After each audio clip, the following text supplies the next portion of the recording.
যদি জীবনের প্রয়োজনে নিজেকে বদলে ফেলতে হয় তবে তাই করো, হয়তো একটু কষ্ট হবে, তবু যে তোমার মূল্য বোঝে না তার অপেক্ষায় থেকো না। শুধুমাত্র সাপ নয়, কিছু মানুষও খুব বেশি বিষাক্ত হয়। সাপকে তবুও তো দূর থেকে চেনা যায়, কিন্তু সাপরূপী বিষাক্ত মানুষকে কখনোই চেনা যায় না। জীবনে একটা কথা সবসময় মাথায় রাখবেন, কখনো কাউকে কাঁদিয়ে নিজের জীবন কখনো সুন্দর করে সাজানো যায় না। যদি কখনো কাজ করতে করতে ক্লান্ত হয়ে পড়ো তাহলে বিশ্রাম নিতে শেখো, কাজটি ছেড়ে চলে যেও না।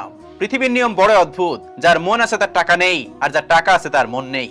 কখনো নিজের ক্ষতস্থান কাউকে দেখাতে নেই, কারণ ব্যথা কমানোর মলম না থাকলেও ছিটানোর জন্য লবণ কিন্তু অবশ্যই থাকবে। জীবনে নিজের রাস্তা নিজেকে তৈরি করে নিতে হয়, সেখানে কেউ সাহায্য করে না। সবসময় মনে রেখো, বাস্তব বড়ই কঠিন।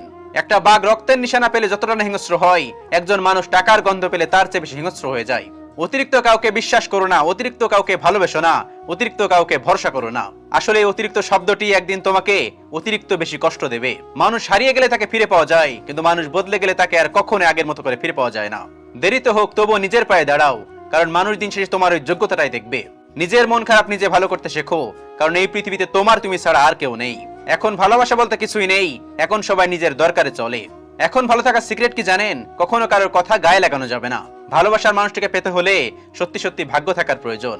আপনার পিছনে মানুষ বাজে কথা বলে এই 3টি কারণে। নাম্বার 1, যখন তারা আপনার স্থানে পৌঁছাতে পারে না। নাম্বার 2, আপনার কাছে যা আছে তাদের কাছে তা নাই। নাম্বার 3, তারা আপনার মতো হতে চায় কিন্তু পারছে না। চুপচাপ থাকা মানুষগুলোকে কখনো দুর্বল ভাবা ঠিক না। তারা ভদ্রতা জানে বলেই তারা চুপ থাকে, আর এটা তাদের পারিবারিক শিক্ষা। কিছু মানুষ যাকে পাওয়ার জন্য প্রার্থনা করত, পরিস্থিতি এমন হয়েছে যে এখন তাকে ভুলে যাওয়ার জন্য প্রার্থনা করে। জীবন বড় আজব। নুপুরের দাম 1000 টাকা হলো তার স্থান পায়ে, আর টিপের দাম 1 টাকা হলো তার স্থান কপালে। ইতিহাস সাক্ষী, লবণে কখনো পোকা ধরেনি, আর মিষ্টিতে তো প্রতিদিনই ধরে, এমনকি পিঁপড়াও ছাড়ে না। সোজা পথে কেউই যেতে চায় না, আর বাঁকা পথে সবারই আগ্রহ বেশি। এজন্যই তো মদ বিক্রেতাকে কারো কাছে যেতে হয় না, আর দুধ বিক্রেতাকে মানুষের বাড়ি বাড়ি ঘুরতে হয়। আমরা দুধ বিক্রেতাকে সর্বদা বলে থাকি দুধে পানি মেশাও নিতেও, আর মানুষ মদ খেতে যেয়ে মদে পানি মিশিয়ে খায়। একটা সময় ছিল যখন মানুষ ফজরে আজান শুনে নামাজ পড়তে যেত, আর এখন মানুষ রাতভর জেগে ফজরের আজান শুনে ঘুমাতে যায়।